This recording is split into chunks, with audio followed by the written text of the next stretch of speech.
शीघ्र ही कार्यक्रम की शुरुआत करेंगे और अच्छा। हमारे लोक पहल के संयोजक और भारत में राष्ट्रीय स्वयंसेवक संघ, आप उससे भली-भांति परिचित हैं। उसके बड़े स्वयंसेवक हैं और एक राष्ट्रीय स्वयंसेवक संघ का प्रकल्प है स्वदेशी जागरण मंच। उसके क्षेत्रीय विचार प्रमुख हैं। क्षेत्र हमारा बनता है पूरे उत्तर प्रदेश को 2 क्षेत्रों में विभाजित किया गया है, पूर्वी और पश्चिमी। तो पूर्वी क्षेत्र स्वदेशी जागरण मंच के विचार प्रमुख हैं। तो सर्वप्रथम मैं डॉक्टर वीके सिंह भाई साहब, जो प्रयाग विश्वविद्यालय से जुड़े हुए हैं और लोक पहल के संयोजक हैं, उनसे मैं आग्रह करूंगा कि 2 मिनट का 5 मिनट का एक संक्षिप्त संबोधन करें डॉक्टर वीके सिंह भाई साहब, तब हम कार्यक्रम को आगे बढ़ाते हैं। डॉक्टर वीके सिंह भाई साहब, नमस्कार। आपका संक्षिप्त संबोधन चाहते हैं। हमारे संयोजक हैं लोक पहल के और संघ के बहुत ही वरिष्ठ कार्यकर्ता हैं, जिनकी संघ आयु बहुत लंबी हो चुकी है। ऐसे माननीय डॉक्टर वीके सिंह भाई साहब से मैं निवेदन करूंगा कि आज के कार्यक्रम का शुभारंभ करें और मुख्य अतिथि के को संबोधित करें। नमस्कार। हम लोगों के लिए सौभाग्य की बात है कि एक संत और एक जो है मर्मज्ञ नाथ पंथ के ऐसे मनीषी का हमको आज उद्बोधन मिलने जा रहा है, जो हम लोगों के लिए बहुत खुशी की बात होगी। लोक पहल इसके लिए अपने को बहुत अनुग्रहित महसूस करता है। हम लोगों के लिए बड़ी खुशी की बात होगी कि आप हमारे इस प्लेटफॉर्म पे आए हैं। जैसा कि आप जानते हैं और आपको बताया गया भी होगा कि ये जो हमारा लोक पहल है, ये महंत अवैधनाथ जी के बारे में और उनके सारे कुल गुरुओं के बारे में पूरा प्रचार प्रसार और नाथ पंथ से देश और समाज को मिलने वाले लाभ के बारे में चर्चा करता है और उसके अनुयायी वर्तमान योगी आदित्यनाथ जी के आध्यात्मिक और राजनीतिक कद की सतत वृद्धि की कामना करता है और इसी उद्देश्य से ये संगठन काम कर रहा है। बस बात के बीच में और बाधा बनना उचित नहीं होगा और हम यही अपेक्षा करेंगे कि आपका वक्तव्य हम सब लोगों के लिए अनुकरणीय बने।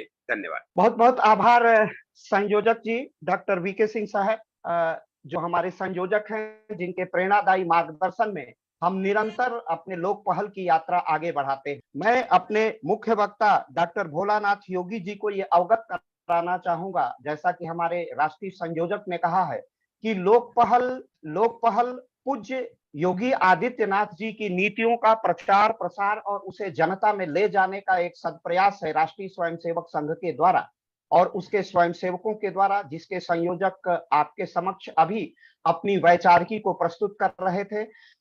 और हमारे लोक पहल के 5 महाभूत हैं, पंच महाभूत हैं या 5 हमारे वैचारिक केंद्र हैं। पूज्य ब्रह्मलीन महंत अवैधनाथ जी, पूज्य अशोक जी सिंघल, राष्ट्रीय स्वयंसेवक संघ के चतुर सरसंघ चालक राजेंद्र सिंह उप आख्यान रज्जू भैया, महामना पंडित मदन मोहन मालवीय और पंडित दीनदयाल उपाध्याय, जो एकात्म मानववाद के प्रणेता हैं, हमारे सांस्कृतिक अधिष्ठान हैं। और जैसा कि हमारे राष्ट्रीय संयोजक ने आपको अवगत कराया है कि यह उत्तर प्रदेश के यशस्वी मुख्यमंत्री पूज्य योगी आदित्यनाथ जी की नीतियों का निरंतर प्रचार प्रसार करना, उसे जनता के बीच ले जाना और जन समस्याओं को सत्ता प्रतिष्ठान की ओर प्रस्तुत करना इस लोक पहल का मुख्य उद्देश्य है। और इसी उद्देश्य की पूर्ति के लिए लोक पहल अपनी अनवरत यात्रा लगभग 2.5 वर्षों से करता आ रहा है और हमें गर्व है कि हमने लगातार अविराम अपनी यात्रा को बिना थके हुए, बिना विराम किए हुए प्रत्येक रविवार को आयोजित करते हैं। और इसी संदर्भ में नाथ पंथ के विशिष्ट विद्वान और नेपाल की धरती से, जिसे जो दुनिया का पहले हिंदू राष्ट्र था, आज तो हिंदू राष्ट्र गर्व से आज भी कह सकते हैं, लेकिन अब संवैधानिक दृष्टि से वह हिंदू राष्ट्र है या नहीं, हमारे योगी जी स्पष्ट करेंगे, क्योंकि वहां संविधान लगातार अभी निर्माण की प्रक्रिया में है। तो आज ऐसे ही डॉक्टर भोलानाथ त्यागी जी, प्रिंसिपल हिंदू विद्यापीठ गोहारी डांग नेपाल से हमारे बीच आए हैं। आप नाथ योग एवं दर्शन हठ योग के प्रचारक रहे हैं तथा साथ ही आप एक सामाजिक जीवन में मठ से भी जुड़े हुए, एक विशिष्ट मठ का संचालन भी आपके नेतृत्व में होता है। तो आप विशिष्ट विद्वान हैं और आज आपका समय बहुत कीमती है। तो बिना बाधा के मैं, क्योंकि 6 बजे से एक राष्ट्रीय स्वयंसेवक संघ की बैठक है, जिसमें माननीय संयोजक जी और मुझे दोनों राष्ट्रीय समिति में सम्मिलित होना है, ऑनलाइन होगी, इसलिए मैं बिना किसी बाधा से आज मैं नाथ योग के नाथ दर्शन पर विशिष्ट व्याख्यान के लिए आमंत्रित करता हूं योगी डॉक्टर भोलानाथ योगी जी को। ओम यश्चित्त संततलया सलया प्रदिष्टो यस्तु प्रभंजन विधान रतो हठस्स यो मंत्र मूर्ति वसग सतु मंत्र योगो यश्चित्त वृत्ति रहित सहि राज योग हठम बिना राज योगो राजयोगम बिना हठ न सिद्धे ततो युग्मा मानिस्पत्ते समभ्यसे गोरक्ष बालम गुरु शिष्य पालम शेषा हिमालम शशिखंड भालम कालस्य कालम जित जन्म जालम वंदे जटालम जगदव जनालम वंदे जटालम जगदव जनालम। ओम नमः पार्वती पतये नमः। बड़ा अच्छा संयोग है। डॉक्टर बीके सिंह जी को हमने सुना। आभारी हूँ आप लोगों का कि आपके माध्यम से नाथ संप्रदाय, नाथ संस्कृति, नाथ साहित्य, नाथ सभ्यता के बारे में कुछ प्रस्तुत करने की का अवसर मिला। मैं हिंदी भाषा भाषी तो नहीं हूँ, कहीं त्रुटि हो सकती है। श्रद्धेय गुरु अवैधनाथ जी लगायत रज्जू भैया, अशोक सिंगल जी और इन लोगों से मैं प्रत्यक्ष मिल चुका हूँ। संयोग है मेरा, गुरु अवैधनाथ जी से तो बहुत बार मिलना हुआ। अभी हमारे सबके आस्था के केंद्र आदरणीय गुरुवर आदित्यनाथ जी से भी कई बार मिलने का अवसर मिला उनके चरणों में। सबको वंदना करते हुए आज जैसे कि बात हुई थी नाथ संप्रदाय का जो दर्शन पक्ष है, इस बारे में ज्यादा चर्चा नहीं होता। इसके चमत्कारिक गोरखनाथ जी के जीवन पद्धति के बारे में, नाथ संप्रदाय का व्यवहार पक्ष के बारे में, उनका साहित्य के बारे में ज्यादा चर्चा होता है। मगर नाथ का भी दर्शन है, इस बारे में कम चर्चा है। इसलिए मैंने ये सब्जेक्ट चुना ताकि लोगों को पता लगे। सर्वप्रथम बात आती है कि नाथ संप्रदाय क्या एक संप्रदाय है या फिर वो कोई दर्शन है? जो ज्ञान का जो दो मार्ग हैं, मार्ग अनादि हैं, निगमा गमौ अनादि। अभी संसार की निगम विद्या से वेद, उपनिषद, रामायण, महाभारत आदि तमाम ग्रंथ, सारे शास्त्र निगम की बड़ी चर्चा करते हैं। मगर जो सूक्ष्म वेद है, जिसको हम आगम कहते हैं, उस बारे में चर्चा कम है। ऐसा विषय में प्रवेश करने से पहले ये भी स्पष्ट करना चाहता हूँ, यज्ञ याग आदि द्वारा, बलि वैवश द्वारा देवताओं को प्रसन्न करना, ईश्वर की भक्ति करना, जीवित रहते जीवन को उत्सर्ग करना, रूप यौवन धन संपत्ति मान प्रतिष्ठा कुल मिलाकर वैभवपूर्ण जीवन यापन करना, दान से शोभित हाथ, इज्जत से शोभित मस्तक लेके जीवन यापन करना और मृत्यु के पश्चात वर्ग की प्राप्ति करना, यह निगम मार्ग है।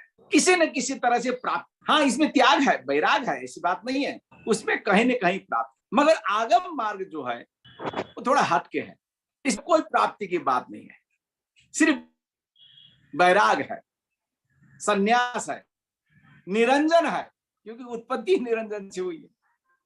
निरंजन का अर्थ होता है निशेष रंजन यस्य, जिसमें रंजन नहीं है। रंजन का मतलब है सुख, साधन संपन्नता, भोजन, ये सब रंजन कारक है। सुरक्षा, शारीरिक पुष्टि, संतुष्टि, सब रंजन है। जो निरंजन है, आपने कभी सुना होना, एक साधु आता है आपके घर में तो अलग निरंजन कहता है। हम लोग सोचते हैं कि साधु आए हैं भिक्षा लेने के लिए, अलग मतलब भिक्षा मांग रहा है, वो कुछ और कह रहा है, हम कुछ और समझते हैं। वह अलग का मतलब है अलक्ष्य, वो देवता, वो ईश्वर, गॉड इज अलक्ष्य, उसका लक्षणहीन है वो। और निरंजन मतलब जिसमें रंजन नहीं है, रंजन रहित है, ऐसा ईश्वर है, इन्होंने कहा और हमने भिक्षा डाल दिया। तो वो निरंजन जो गॉड है, जो ईश्वर है, उसके बारे में चर्चा करने वाला संप्रदाय पहला संप्रदाय मानना जाता। इन्होंने मूर्ति पूजा की ज्यादा वो तकलीफ नहीं की। कभी कभी लोग नाथ संप्रदाय को इतिहासकारों में कहीं कहीं नास्तिक संप्रदाय भी कह देते हैं। नास्तिक नहीं है ये निर्गुण संप्रदाय। सगुण का मतलब होता है किसी का नाम लेकर, किसी का रूप लेकर, किसी की तस्वीर के आगे, मूर्ति के आगे भजन करना, उनके गुणानुवाद करना, यह सगुण भक्ति है। निर्गुण मतलब सब ईश्वर है, अलग है, अलक्ष्य है जरूर, बस उसके गुणगान करना, वो निर्गुण भक्ति है। ये निर्गुणवादी है। भगवान गोरक्ष ये समझे कि जो आगम के प्रणेता हैं, इनके बाद के जितने भी संप्रदाय आए हैं ज्यादातर संप्रदाय सभी ने इसी मार्ग को पकड़ा है। ये लोग वेद मार्गी भी है, ऐसी बात नहीं, वेद को मानते हैं, उपनिषद को मानते हैं, शास्त्रों को मानते हैं, मगर इसके अलावा इनका जो है वेद की जगह सूक्ष्म वेद मानते हैं। सोहम की बजाय हम से मानते हैं, हम से गायते हैं। जब सोहम सोहम सोहम करते करते करते करते हरि मिले हरि मिटे सब जाए, अकथ कहानी प्रेम की कोई नहीं पति जाए। जब आपा मिलता है तो ईश्वर मिलता है। जो ईश्वर को मिटा देंगे तब जाकर के आपको पता लगेगा you are you to know yourself through the god, उस रास्ते में आप पहुंचेंगे। तो इसीलिए ये समझिए कि अभी जो संसार में आगम मतलब क्या है, आगम विद्या कौन है, तो हिमायती, तो आपको कहना पड़ेगा कि योग और क्या कहते हैं आपका ये तंत्र, योग और तंत्र आगम विद्या माने जाते हैं। तो आगम विद्या का शिरोमोर नाथ संप्रदाय है। गोरखनाथ जी हैं, मच्छरनाथ जी हैं, उनके शिष्य प्रशिष्य मैं जहाँ रहता हूँ, दान में चौघरा नाम की जगह है, वहां भगवान रत्ननाथ आविर्भाव हुए। उन्होंने भगवान गोरखनाथ से दीक्षा ली। राजा थे वो, रत्न परीक्षक राजा से वो सन्यासी बने, साधु बने, और उन्होंने बड़ा काम किया, बड़ा प्रचार किया नाथ संप्रदाय का। काबुल, कंधार, बलूच तक जब पहुंचे, अभी उनके जगह जगह मंदिर है, पाकिस्तान, अफगानिस्तान सब जगह उनके मंदिर हैं। तो इसके बाद में जितने भी आए, नीम मीरा आए, रहीदास आए, हरिदास आए, नानक आए, जितने भी लोग आए, सभी ने, विशेषकर कबीर ने तो बिल्कुल जान ही लगा दी इसी बात कहने में। व्यक्ति फर्क है, बस विचार वही है। तो ये जो आगम स्वभाव है, जोगी लोग कहते हैं हिंदी में एक कहावत है, जिसका पाप उसका पुण्य, जोगी का न पाप, जोगी का कोई पाप, वो पाप करता ही नहीं तो पुण्य क्यों करेगा? पुण्य करेगा तो स्वर्ग पड़ेगा। स्वर्ग की प्राप्ति के लिए थोड़ी वो जोगी बना है, स्वर्ग की प्राप्ति के लिए थोड़ी उसने कान फाड़े हैं, उसको इच्छा नहीं है। न तो कामये राज्यम न स्वर्गम न पुनर्भवम, कामये दुख तप्तानाम प्राणिनाम आत्मनाशम, वो जोगी। तो ये निगम आगम विद्या का जो सताप है, ये जो मेटाफिजिकली भी इसका व्याख्या करता है। संसार क्या है, कहां से उत्पत्ति हुई, कैसे हुआ होगा, इसके बारे में सबसे ज्यादा बहुत गहन विचार रखने वाला ग्रंथ हमारे सामने हो। हमने सुना होगा जब भी गोरखनाथ जी का नाम लेते मतलब गुरु नाम से कहा जाता है, अवधूत कहा जाता है। अवधूत पद ऐसे नहीं मिलता। भगवान कृष्ण को गुरु पद मिला। अगर आपने नाथ संप्रदाय कोई किताबें पढ़ी हो तो आप देख सुनेंगे, प्राची में श्रीनाथ जी ने रुक्मणी जी को कंकण बांध्यो, श्री बाले गोरक्ष चरण प्रणाम। प्राची मतलब प्रवास क्षेत्र में, गुजरात अभी का श्रीनाथ जी ने तो कंकण बांधे, श्रीनाथ जी ने रुक्मणी जी को कंकण पहनाया था। शादी में भाई लोग, पिता लोग पहनाते अपनी बेटी बहू, बेटी बहन को। तो इसीलिए भगवान कृष्णस्तु भगवान स्वयं, उनको गुरु पद मिला है, दत्तात्रेय को गुरु पद मिला है, और अवधूत पद मिला है गोरखनाथ जी। अवधूत मतलब ऊंचा, जिसे हम भगवान कहते हैं, उससे भी ऊंचा पद माना जाता है। कि गोरखपुर का जो अभी मंदिर है, गोरखपुर, त्रेता युग में भगवान गोरखनाथ वहां आविर्भाव हुए। जो परे है ऐसा ईश्वर है, ये भी उन्होंने अपनी तरफ से नहीं, भगवान की कृपा से कही। निरोध योग, योग के लिए चित्त वृत्ति को निरोध करना पड़ेगा, सांसारिकों के लिए, मगर नाथों के लिए नहीं। नाथ को तो चित्त वृत्ति रहिता योगा, यस चित्त वृत्ति रहिता सही राज योगा। चित्त वृत्ति का रहित आदमी राजयोग में पहुंच ही नहीं रहा। इसीलिए हठम बिना राजयोगो केवलम राजयोग हठ योगो प्रशिक्षते। राजयोग के हठ योग की शिक्षा दी जाती है, प्राप्त हो जाए। हठ योग के न सिद्धे ततो युग्मा मानिस पत्ते समभ्यसेत, उसको दोनों को साथ साथ आप राजयोग में पहुंचने के बाद में भी हठ योग को साथ में रखना पड़ेगा, अन्यथा आप फिर फिसल जाएंगे, फिर मेरे आ जाएंगी, फिर ऋषि पराशर जैसे लुढ़क जाएंगे। इसीलिए हठ योग को रखना पड़ेगा, ये विद्या है। तो मैं अब जाता हूं, नाथ संप्रदाय का फिलोसफिकल नेम क्या है। आप नवनाथ मंदिरों में जाएंगे, नवनाथ 84 सिद्धों की जय कहते हैं। कौन है 84 सिद्ध, कौन है नवनाथ? 84 सिद्ध के बारे में थोड़ा सा जानकारी कराऊंगा आपको। इस जान के खुशी हुई कि 84 सिद्ध के प्रथम गुरु, जो 84 सिद्ध के प्रथम 84 सिद्ध हुए हैं, उनका आविर्भाव काठमांडू में हुआ। वो काष्ठ मंडप, जिसका नाम है काठमांडू मतलब काष्ठ मंडप, वो काष्ठ मंडप उनकी स्थल है, उनका मंदिर है, वो काठ का बना हुआ, इसलिए उसको काठ मंदिर। वो पहले गुरु जिन्हें काठमांडू शहर बसाया। आपको ये जान के हैरान होगा कि जितने शहर हैं भारत के, उनमें से कम से कुछ नहीं 1/4 शहर तो नाथ संप्रदाय के नाम से बसे हुए हैं। जैसे गोरखपुर बसा हुआ है, गुजरात पूरा नाथों का है, दिल्ली नाथों का है, रावलपिंडी वगैरह कई शहर तो नाथों के नाम से बसे हैं, जलंधर नाथों के नाम से बसे हैं, तो काष्ठमंडप नाथों का शहर है। ये 84 सिद्ध क्या होते हैं? जीवन के 84 जो कला है, दुनिया है, जिसको हम कहते हैं, भगवान कहते हैं आसनानि तु तावन्ति यावत्यो जीव जाता यह महेश्वर, गोरख शतक में आता है ये। इसके भेद तो श्री महेश्वर जानते हैं, यानी परब्रह्म परमात्मा ही जान।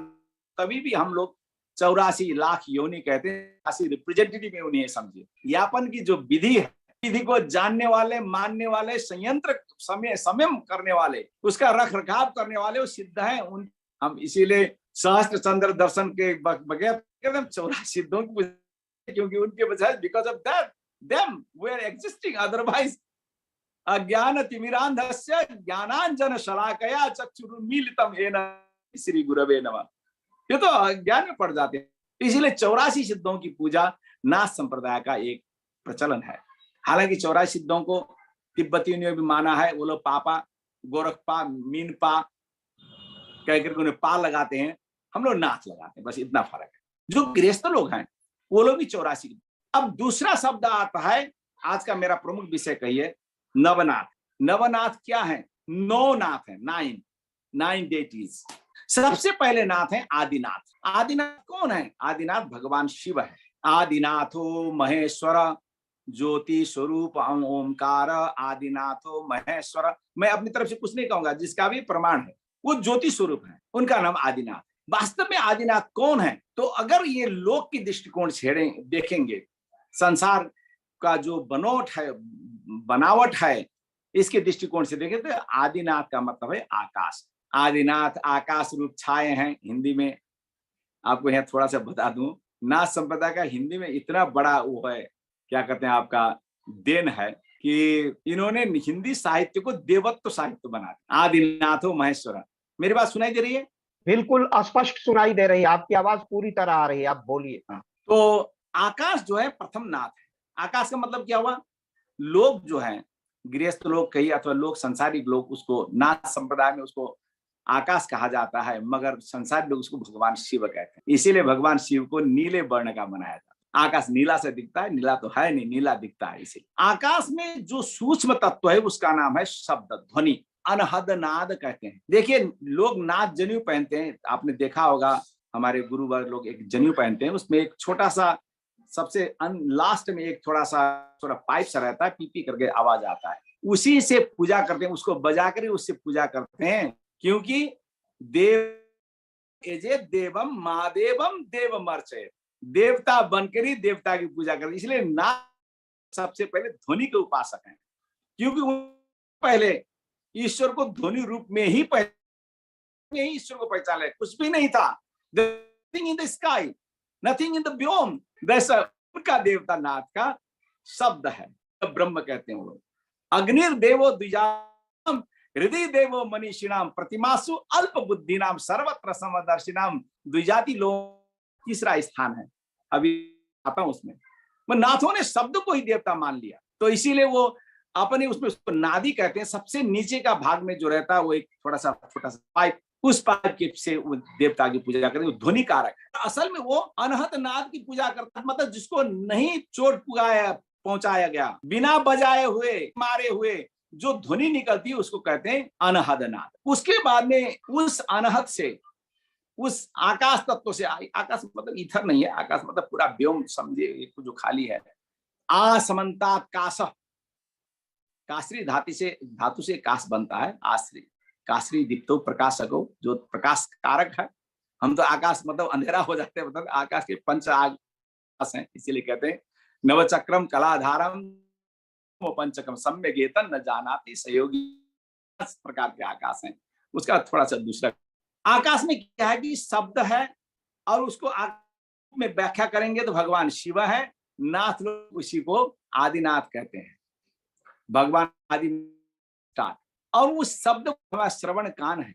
दूसरा प्राकट्य जो है दर्शन के दृष्टिकोण से, शेष वायु। वायु इसी सृष्टि संरचना की जो संभावना है, अब जहां से सृष्टि शुरू होता है, उसको होल करने के लिए, सृष्टि को रखने के लिए जगह चाहिए, तो वायु की कल्पना हुई।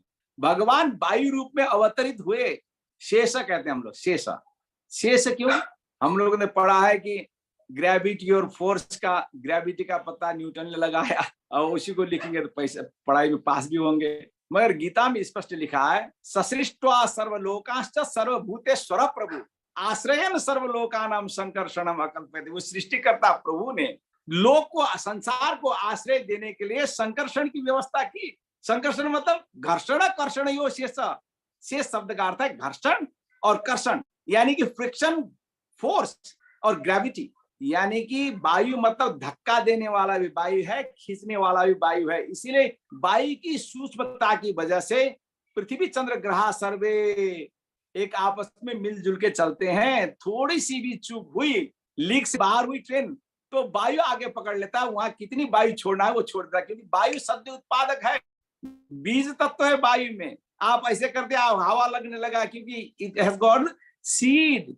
तो वायु को ना संप्रदाय शेष होगा। एक जानवर है सांप, इतना अच्छा जानवर नहीं बेचारा, मगर हिंदू लोग पहन के चलते हैं, उनकी पूजा करते हैं, उनको दूध पिलाते हैं। इकोलॉजिकल बैलेंस के कई कारण हैं।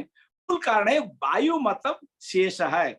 उसमें नाग बीच में इसीलिए जोड़ दिया कि नाग के 7 मुख है, सप्त हो गए, सब 7 से 7 गुणन करके तो 49 हो जाएगा। 49 वायु है, 49 मरुदगण है, 49 में मल्टीप्लाई करते जाएंगे तो अरबों खरबों हो जाए कि उसी वायु से, उसका बीज तत्व से संसार में ग्रेविटी का बैलेंस मिला हुआ है। उसी को नाथ संप्रदाय शेष भगवान कहते हैं। तो शेष भगवान की वजह से ये संसार में एग्जिस्टिंग पावर का विकास हुआ। उनको तो कहते हैं अचल नाथ। वो तो चलायमान है वायु। अचल नाथ क्यों कह दिया? इसीलिए कि संसार को अचल किया उन्होंने, व्यवस्थित किया। तो ये नवनाथ में दूसरे नाथ माने जाते हैं। उनको पहचानने के लिए, उनको जानने के लिए हमारे पास 2 शक्तियां, एक श्रवण है, एक त्वचा है। वायु को जरा ध्यान से सोचिएगा तो पता लग जाएगा। वायु को जानने के लिए हमारे पास 2 शक्तियां हैं, एक श्रवण कान है, एक त्वचा है। 2 प्रकार से जाना जाता है। तीसरा जो प्राकट्य हुआ अब संसार में शक्ति की, क्योंकि शक्ति ही संसार को बना सकती। तीसरा प्राकट्य जिसको हम लोग कहते हैं संतोषनाथ, वो संतोषनाथ है अग्नि अथवा प्रकाश कहिए। अग्नि जो है पावर, शक्ति कहिए, जिसको लोग विष्णु कहते हैं। अभी संसार में क्या है कि भगवान विष्णु की बड़ी आराधना है, राम कृष्ण आदि तमाम विष्णु की आराधना है। वो इसीलिए कि संसार को संचालक तो वही है ना, भी तो कर्ता धर्ता लेन देन जो भी आप उपासना करेंगे उसके वो पोषक वही है, क्योंकि बिना पावर के संसार नहीं है। उसको नाथ संप्रदाय लोग संतोषनाथ कहते हैं और लोग उनको भगवान विष्णु कहते हैं। वास्तव में है कौन? वो प्रकाश कारक है, वो दाहिका है, जलाते हैं। उनको पहचानने के लिए हमारे पास नेत्र हैं, हमारे इंद्रिय नेत्र से प्रकाश पहचाना जाता है। इतना ही नहीं, प्रकाश को पहचानने के लिए अथवा ताप को पहचानने के हमारे पास 3 इंद्रियां हैं। एक कान, क्योंकि जलता है तो भरभर आवाज आता है, तो उससे कान से पता लगता है अग्नि है। एक त्वचा, अगर आपको छुएंगे तो आपको जलेगा। एक दृष्टि से देखेंगे। तो 3 शक्तियां आपके पास है। और नाथ संप्रदाय लोग जो जनेऊ पहनते हैं उसमें ध्यान से देखिएगा, सबसे पहले वही आकाश को प्रसारित करने के लिए वो रहेगा एक पाइप। उसके बाद में वायु है जानने के लिए एक फटिक का वो रहेगा, एक दाना रहेगा हल्का सा नीला कलर का। और आग को जलाने के लिए एक मूंगा का, एक लाल मूंगा रहेगा, ये आग का प्रतीक है। तो उसके बाद में जो चौथा जो इनका वो क्या कहते हैं आविर्भाव है, वो है जल, जिसको नाथ संप्रदाय सत्यनाथ कहते हैं। अब जल को जानने के लिए हमारे पास 4 इंद्रियां हैं। जल कान से जाना जाता है कि कुलकुल कुलकुल आवाज आएगी तो जल है, आप समझेंगे। अगर छुएंगे तो जल है, ये भी आपको पता लगेगा। अगर आप देखेंगे तो भी जल है, ये भी पता लगेगा। अगर आप चखेंगे पिएंगे तो भी पता लगेगा जल। अंधकार में पिएंगे तो भी जल है पता। तो जल को जानने का हमारे पास 4 इंद्रियां हैं। अब एक विचित्र सी बात आपने कभी गौर किया हो, वायु जो है पारगमन शक्ति वाला है, रंगहीन है वायु। जल भी पारगमन शक्ति वाला है, रंगहीन है जल। जल रंगहीन होते हुए भी दिखाई देता है, वायु नहीं दिखाई देता है। क्यों? एक शीशे का ग्लास है, उसमें वायु रखा हुआ है। हमने कहा उसमें वायु है, विज्ञान प्रमाणित करेगा उसमें वायु है, मगर दिखाई नहीं देगा, सिर्फ शीशा गिलास दिखाई देगा। मगर जल रखा है तो विज्ञान में प्रमाणित का जल है, आप भी खुद देख सकते हैं उसमें जल है। तो जल दिखाई देता है, वो भी कलरहीन है, वो भी पारगमन शक्ति वाले जल में आप वो can walk in the water. वायु आप चल सकते हैं, वो भी फोर्सफुल है, वो भी शक्तिशाली है, आपको बहा के ले जाएगा, उड़ा के ले जाएगा। जल भी आपको डुबा के ले जाएगा, बहा के ले जाएगा, दोनों शक्तिशाली है। तो that much power, why you can't see them? वायु क्यों नहीं देख सकते? Because the answer is, जब वायु की सृष्टि हुई थी तब आंख की सृष्टि नहीं हुई थी। जब वायु की सृष्टि हुई थी तो आंख नहीं बना था, तो इसलिए आंख से वायु कभी दिखाई ही नहीं देगा। तो जल में आकर के आपने देखा कि आप 4 प्रकार से जल को जानते हैं। उसके बाद में हुई जगति अक्षरात् खम, मतलब आकाश अक्षर तत्व से जो अलक्ष्य तत्व है। अक्षरात् खम ततो वायु ततो बन्हि ततो जलम जलात् प्रजाता जगतिम जगत्याम जायत जगत। अक्षर तत्व से खम आकाश की उत्पत्ति हुई, आकाश से वायु की उत्पत्ति हुई, वायु से अग्नि की उत्पत्ति हुई, अग्नि से जल की उत्पत्ति हुई, जल से पृथ्वी की उत्पत्ति हुई, इसी पृथ्वी से जगति से ही जगत बना है। इसी को नाथ संप्रदाय लोग कहते हैं उदयनाथ। सांसारिक के लिए पार्वती रूप है मगर है धर्म।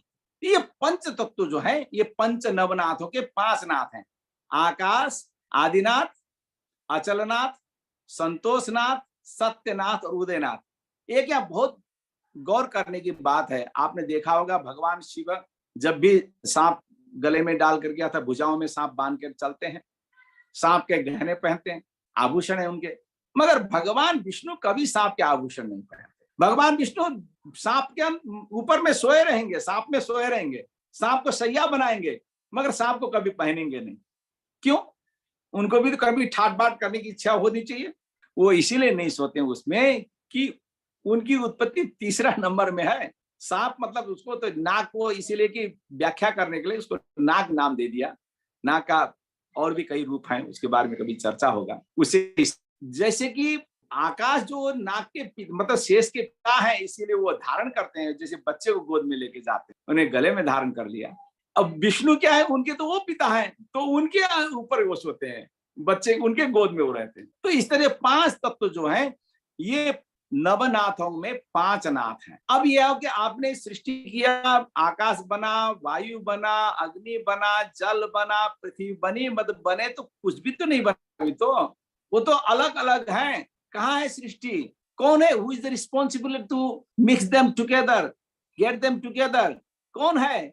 उनका नाम है गणेश। इसीलिए नाथ संप्रदाय गजबरी नाथ को विज्ञान शक्ति कहते हैं। असेंबल करने वाला, जोड़ने वाला। जैसे आपने देखा होगा, एक आपने पौधा लगाया, पौधा में आपने पानी डाला और चले आए घर। साल 2 साल में पौधा बड़ा हुआ। अब पौधा के अंदर में क्या क्या है? उस पौधा में आकाश तत्व तो है, मगर ऑटोमेटिक आया आकाश तत्व तो। उसके बाहर भी आकाश है, अंदर भी आकाश है। आकाश नहीं हो तो वो फिर संचालन नहीं हो पाएगा। उसके अंदर में वायु तत्व है जिसकी वजह से वो खड़ा है। उसके अंदर में अग्नि तत्व है, उसी ताप से वो बना है। उसके अंदर में मृतिका तत्व आपने देखा ही था। तो 5 तत्व उसमें ऑटोमेटिक आए। उसको ऑटोमेटिक आने का जो स्वभाव का नाम है, स्वभाव का नाम है गणेश। इसीलिए गजबली नाथ कहते हैं, नहीं तो भगवान गणेश क्यों बेकार हाथी का इतना बड़ा सर रखते? क्यों? प्रकृतिम स्वामधिष्ठाया संभवाम्या ममायया। प्रकृति के अधीन में रहकर करना था। उन्होंने क्या कर दिखाया कि छोटे से गले गर्दन में इतना बड़ा हाथी का उसका भी फिट किया। कैसे फिट करेंगे? क्योंकि प्राकृतिक है इसीलिए फिट किया। स्वभावजन्य है, स्वभाव कारक है, वो असेंबल के देवता है। इसीलिए कहते हैं रिद्धि सिद्धि। रिद्धि सिद्धि कौन है? एक पंडित जी ने एक प्रवचन कर रहे थे, रिद्धि सिद्धि मतलब भगवान की 2 पत्नियां थी, एक रिद्धि थे एक सिद्धि था। अब अपनी दो पत्नियां करते। रिद्धि मतलब रितम ज्ञानम। रिद्धि मतलब ज्ञान है, जो संसार का जो निर्माण करता है वो है रित। और सिद्धि सिर्फ रित ही सिद्धि हो सकता है। सिद्ध किया कहते हैं ना, सिद्ध ज्ञान ही सिद्ध होगा, रित ही सिद्ध होगा, सच ही सिद्ध होगा, झूठ कभी सिद्ध नहीं होगा। तो इसीलिए भगवान गणेश जी का नाम रिद्धि सिद्धि है। रिद्धि सिद्धि भगवान को जय। रिद्धि सिद्धि, रिद्धि कौन है? रिद्धि मतलब भगवान गणेश जी है, क्योंकि रिद्धि कारक। तो 6ठा तत्व जो आए उसको कहते हैं गजबली नाथ, जो उसको असेंबल करते हैं। And because of them, because of him, because that power the world produces things. क्या पैदा हुआ? वनस्पति। वनस्पति चतुरंगी चंद्रमा, वनस्पति स्वरूपोसौ चतुरंगी चंद्रमा। ये मैं अपनी तरफ नहीं कह रहा हूं। नभो रूप गणेश गजकंठड़ी रुच्यते। सबका वो अलग अलग व्याख्या है। तो चंद्रमा मतलब क्या है कि चंद्रमा संपूर्ण जितने भी स्टार्स हैं, जितने भी प्लैनेट्स हैं, उनके रिप्रेजेंटेटिव है हमारे संसार के लिए, पृथ्वी के लिए, क्योंकि सबसे नजदीक ग्रह वही हैं। उनके थ्रू ही हमारे, उनके जरिए हमारे शरीर में अमृत तत्व आता है। अमृत तत्व कारक सभी प्लैनेट्स हैं, सारा ब्रह्मांड आपके जन्म का कारक है। तो वो तत्व उनकी तरफ से आता है, जिससे हमें मिलता है। वो पौधे जो है, प्लांट हैं, वो एक का नेक्टर, एक वो क्या कहते हैं, अमृत तत्व हैं। पौधा बना तो भोजन बन गया। अब भोजन जब बना तो भोजन के बाद में अब पावर आया। कितने हुए अभी तक? 5 तत्व हुए, गणेश जी को मिला के 6 तत्व है। चौरंगी नाथ को हम, चंद्रमा को हम लोग चौरंगी नाथ कहते हैं। 7 तत्व हुए। जब भोजन आप खाएंगे तो क्या होगा? आपको शक्ति आएगी। शक्ति ही माया है। राज्य की शक्ति, शरीर की शक्ति, जो भी हो माया है। आपको प्रेम करने का भी शक्ति चाहिए, घृणा करने के लिए भी शक्ति चाहिए, सोने के लिए भी शक्ति चाहिए, फाइट लड़ाई करने के लिए भी शक्ति चाहिए। बिना शक्ति के कुछ नहीं है। शक्ति से क्या है कि माया है, कभी आपके पास नहीं, कभी दूसरे, कभी मोदी जी के पास नहीं। शक्ति इसीलिए कि माया है, छलनी है, छलता है, ये आता है जाता है। तो इसीलिए भगवान मच्छिंद्रनाथ को माया का अधिपति बनाया है। आदिनाथो गुरुर्यस् गोरक्षस्य च यो गुरु मच्छिंद्रम तमहम वंदे जगत सिद्धम योग सिद्धम जगत गुरुम। वो मच्छिंद्रनाथ योग सिद्ध हैं। मच्छिंद्रनाथ संप्रदाय के गुरु माने जाते हैं, रसेश्वर संप्रदाय के गुरु माने जाते हैं। बौद्ध संप्रदाय में उनका नाम है अवलोकित के गुरु माने जाते हैं। जैन संप्रदाय में तो पूरा नाथों से उनके भी गुरु माने जाते हैं। उनके बेटे हैं वास्तव में उनके गुरु। तो मच्छिंद्रनाथ योग सिद्धम जगत गुरुम, योग सिद्ध होते हुए भी, तंत्र के शिरोमणि हैं रथ मच्छिंद्रनाथ होते हुए भी, वो क्या फंसे? माया नगरी में फंसे, स्त्री नगर में फंस गए। आश्चर्य की बात है, कभी हो ही नहीं सकता है। जो योग सिद्ध जगत गुरु है वो माया नगरी में क्यों फंसेगा? ये because he wanted to tell us this whole world is maya illusion. तो माया में हमारी सृष्टि शुरुआत हुई। आकाश तत्व से जो प्योर था, पवित्र था, उससे शुरुआत हुई और हम फंस गए कहाँ? माया में। भगवान मच्छिंद्रनाथ जी का बड़ा विचित्र रूप है। उन्होंने गोरखनाथ जी ने कभी कभी मच्छिंद्रनाथ जी को ये तो छोटा है समझ लिया, परीक्षा किया। जब गोरखनाथ जी को पता लगा कि गुरु जी बड़ी गलती हुई, क्षमा कीजिएगा, गोरखनाथ जी तक को परीक्षा दे डाला। अंदर से सिद्ध योगी हैं, बाहर से माया अवतार। इसीलिए मायापति मच्छिंद्र कहते हैं हम लोग। कैसे हो सकता है? जो स्वयं भगवान शिव के भरत पुत्र हैं और गोरखनाथ जैसे सिद्ध योगी के एक दादू नाम के हुए, सब कहें हम पर्चाधारी, यह तो अचरज आवे रे। गोरखनाथ सम कोई योगी है, कोई हमें बतावे? गोरखनाथ जैसे कोई योगी बन सकता है? उनके गुरु हैं वो, मगर माया फंस गए बेचारे। 2 बच्चे पैदा हो गए, स्त्री नगर जाए, कई पत्नियां भी बना डाली। तो माया का शुरू मच्छिंद्र है। तो 8 अवतार हुए।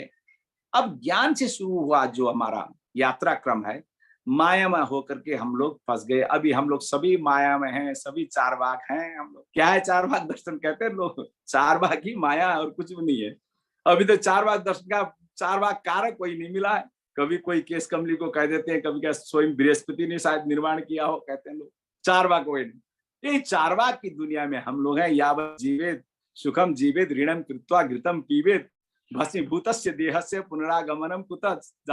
ऋण लेकर भी घी पिए, ये शरीर जाने वाला है, कहाँ से आने वाला? तो ये जो संसार में हम लोग चारवाक में फंस गए अथवा माया में फंस गए, मुक्ति किससे होगा? उपाय है योग, और किसी से नहीं।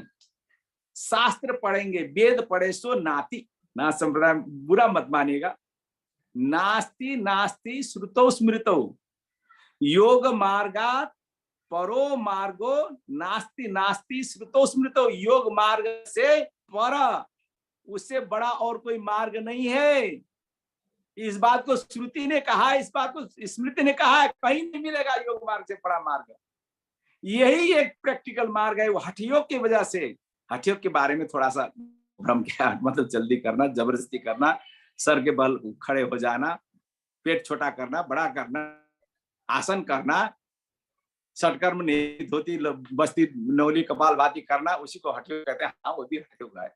जबरदस्ती करना भी हठ योग। मगर हकारेण तो सूर्योसौ इंद्र और हिंदू कहते हैं क्या होगा, हिंदू का सिद्धांत है हठ योग। ठकारेंदु रिच्यते, ठ मतलब हिंदू चंद्रमा है, ह मतलब सूर्य है, हम मतलब चंद्रमा, उष्णत्व और शीतोत्व का समागम ही योग है। जिसने अपने शरीर में उष्णत्व और शीतोत्व को धारण कर लिया, योगी बन गया, हठ योगी बन गया। इसका मूल सिद्धांत है अनुलोम विलोम प्राणायाम, कपालभाति प्राणायाम, ये जितने प्राणायाम वगैरह हैं वो उसी के पूरक है। तो महाहठ जोगी भगवान हुआ हमें वास्मि गोरक्षो मद्रुपम तन्निबोधत योग मार्ग प्रचाराय मया रूपम इदं धृतम्। मही गोरखनाथ हूँ, भगवान शिव कहते हैं मैं ही गोरखनाथ हूँ, योग मार्ग के प्रचार के लिए मैंने ये रूप धारण किया है।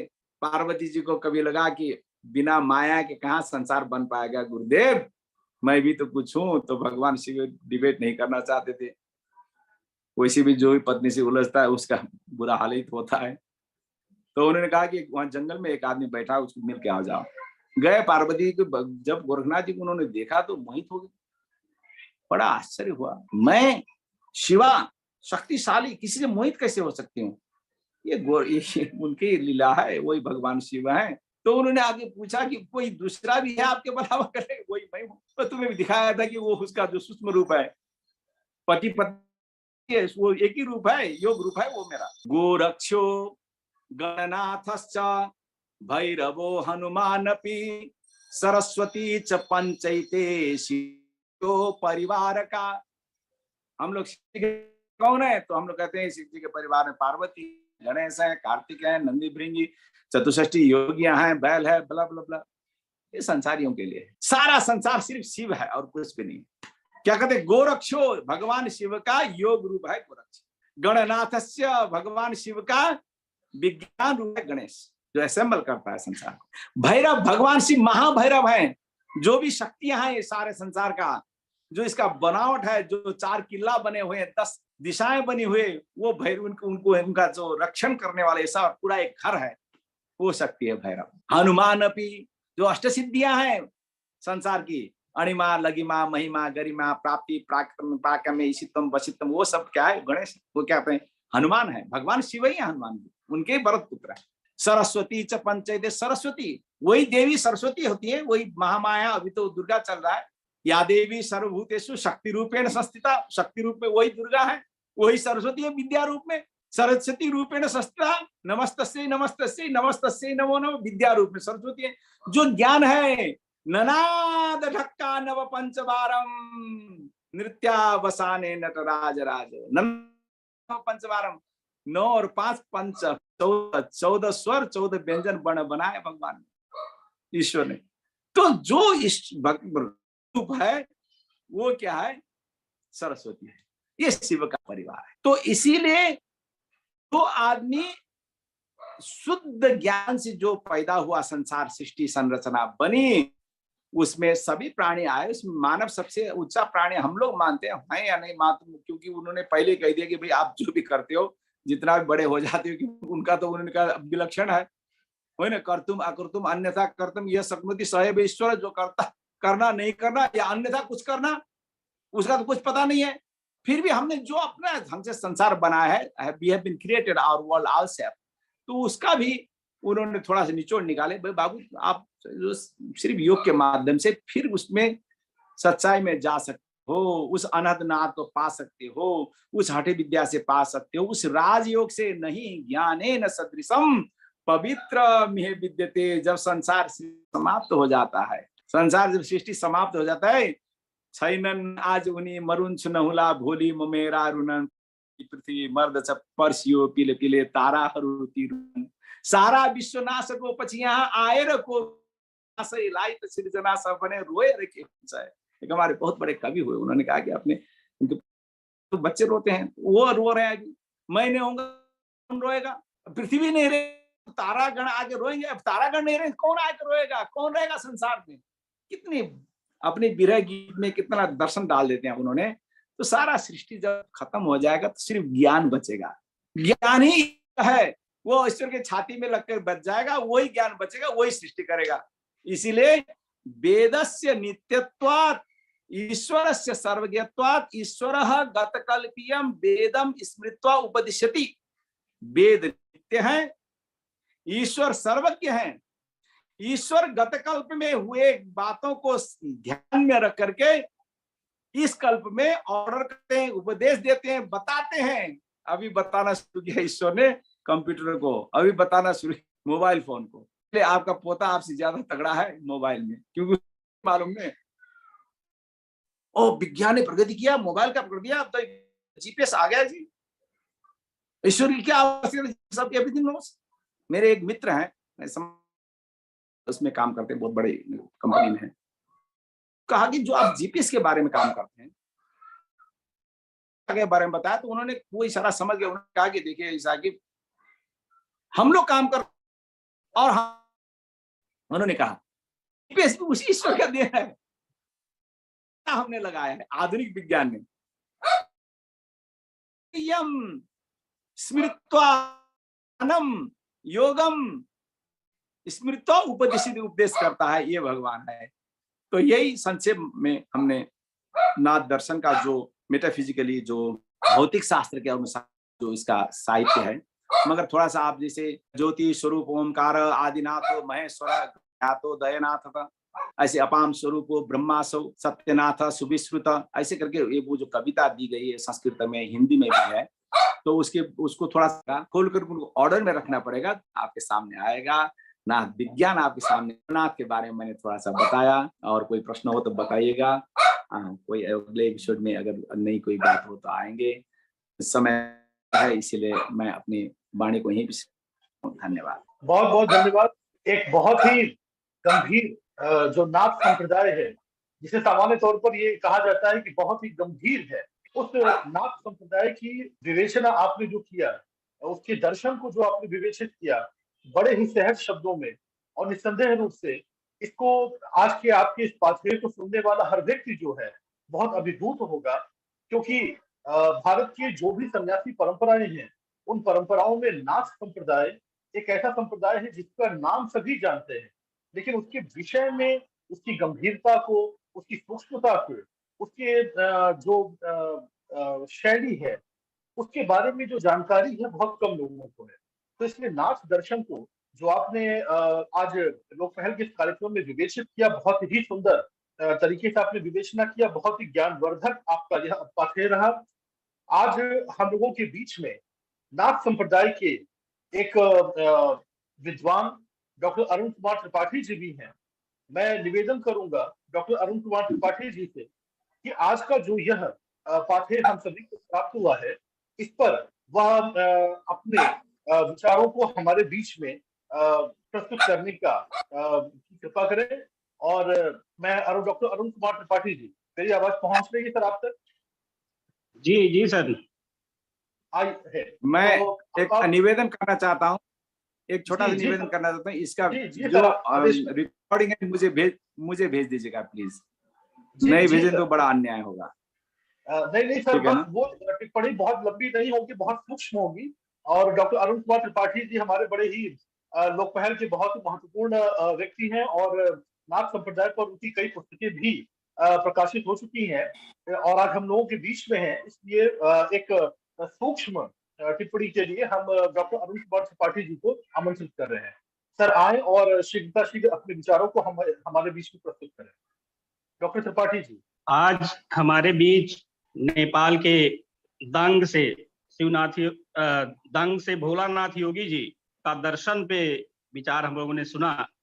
बहुत ही सारगर्भित विचार और बहुत ही अच्छा, जिसके आपके व्याख्यान से हम लोग नाथ दर्शन के सभी पहलुओं को आज जान पाए हैं। वैसे भोलानाथ जी को सुनने का तीसरा अवसर हमको प्राप्त हुआ है। ये आपको हमने इसके पहले भी 2 बार सुना था। क्योंकि नेपाल जो रहा है वो नाथ पंथ के लिए बहुत ही प्रसिद्ध स्थल रहा है, और वहां पे हमारे नाथ पंथ के जो संस्थापक मत्स्येंद्रनाथ जी थे और गुरु गोरक्षनाथ, दोनों लोगों ने जाके तप भी किया था, और वहां पे कई कथाएं प्रचलित हैं इनके बारे में। आप भोलानाथ जी जहाँ दांग से हैं, वहां के एक राजकुमार रतन परीक्षक जी को गोरक्षनाथ जी ने दीक्षा दिया था, और वे नाथ पंथ से दीक्षित होकर के उसका प्रचार प्रसार किए थे। आज भोलानाथ जी ने नागों के बारे में बहुत कुछ बताया। आप लोग गोरक्षनाथ जी की कई फोटो देखते होंगे तो उसमें आप देखते होंगे कि गोरक्षनाथ जी के आसन के नीचे ढेर सारे सैकड़ों नाग दिखते हैं। वो कथा भी नेपाल से ही संबंधित है। एक बार की बात है कि जब नेपाल में गोरक्षनाथ जी गए होते हैं, वहां पे उनके गुरु मत्स्येंद्र नाथ तप कर रहे हैं उनसे मिलने के लिए। वहां पे नेपाल में मत्स्येंद्र नाथ को अवलोकितेश्वर के नाम से बुलाया जाता था और वहां जाते हैं, चूंकि वो उनको ढूंढ नहीं पाते हैं, तो वहां पे वो पूरे जो नाग होते हैं उनको अपने बस में कर लेते हैं। नाग मतलब उसका सेंस वहां मेघों से है। और जब वो उनको बस में कर लेते हैं तो वहां पर कई वर्ष तक वर्षा नहीं होती है, लोग भूखों मरने लगते हैं।